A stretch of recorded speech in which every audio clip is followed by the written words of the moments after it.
Welcome to In Focus. Earlier this year, in a very long and complex ruling, the Supreme Court of Canada agreed not to approve a new law school at Trinity Western University in British Columbia, despite the fact that 8 of 10 judges in the court agreed that Trinity Western University's religious freedom is being violated in this ruling. The Trinity Western University Law School would have offered a specialty in charity law. Because Canada has the second largest charitable law and nonprofit sector in the world, this law stands to impact Canadians from coast to coast to coast. Here to help put this issue in focus with us is author and speaker Lorie Hartshorn. Lorie, I'm so excited that you're here joining me. Thanks, Brian. You know, when we look at what has happened in this long, drug-out battle, this is monumental. It and really it is precedent-setting. Yeah, and it's a portion of Christian freedom, right? Tested and lost, in a sense, in our country.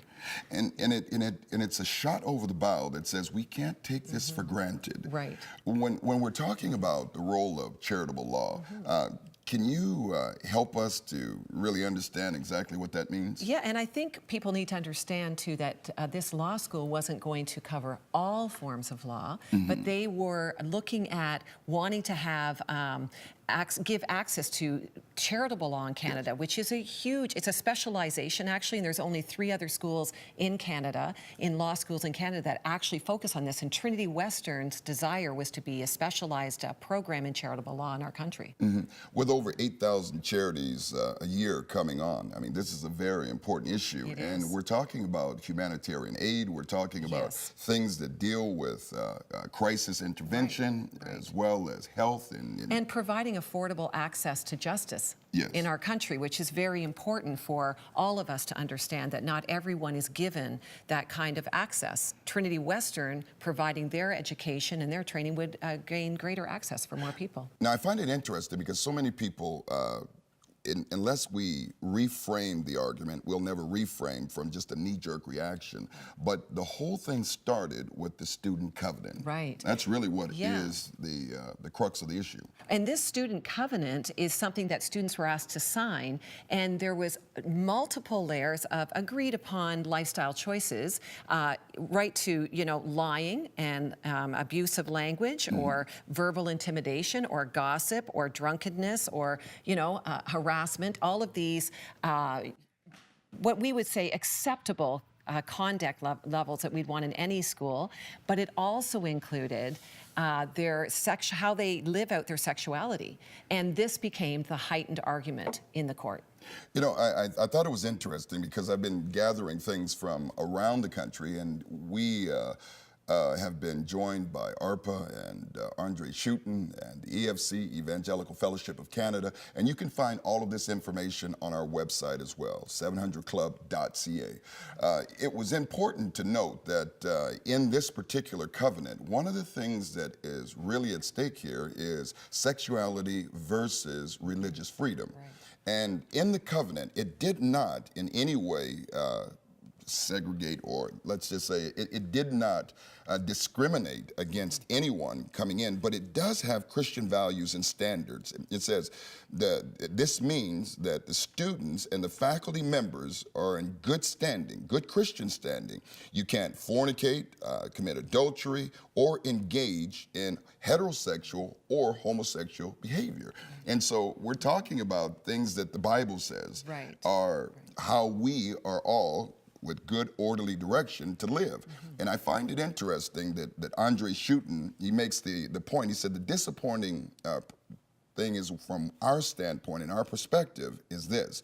Now the law is coming against what we justify and what we believe as the truth, and now calling that truth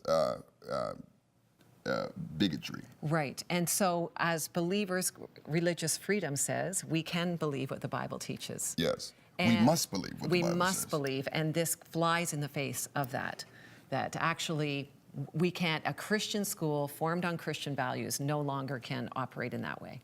Now, it almost seems like we've got three heads, we're polka dotted with tails, because we're talking about an issue that it's now in this 21st century Canadian society, and it's here. This is not something that is in somewhere else. So where do we go from here? Where does the fight continue? Well, I know that in discussion with Trinity Western, I even was out there just 2 months ago talking to the students, and, you know, signing a covenant is certainly one way to instill these values, but the school is now considering instilling the values by a sense of choice, and rather than having them sign the covenant, there be an agreement or understanding that that's the values that the school that they've chosen to attend believes in.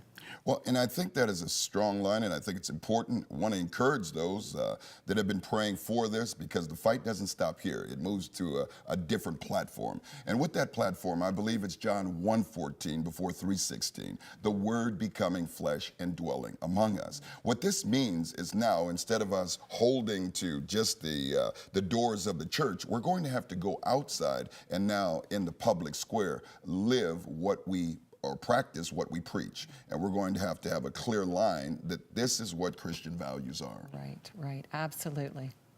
You know, when you say, where do I go from here? I'm going to ask you, would you not only go to our website, but say, I'm in the battle with you. We are standing with you, but we are also asking for Trinity Western not to stop, but to continue to carry this in local municipalities, but right across the nation as well. We're in the government, so we're not going to speak bad about them, but we're going to thank God that we live in Canada, but we continue to believe He has dominion from sea to sea.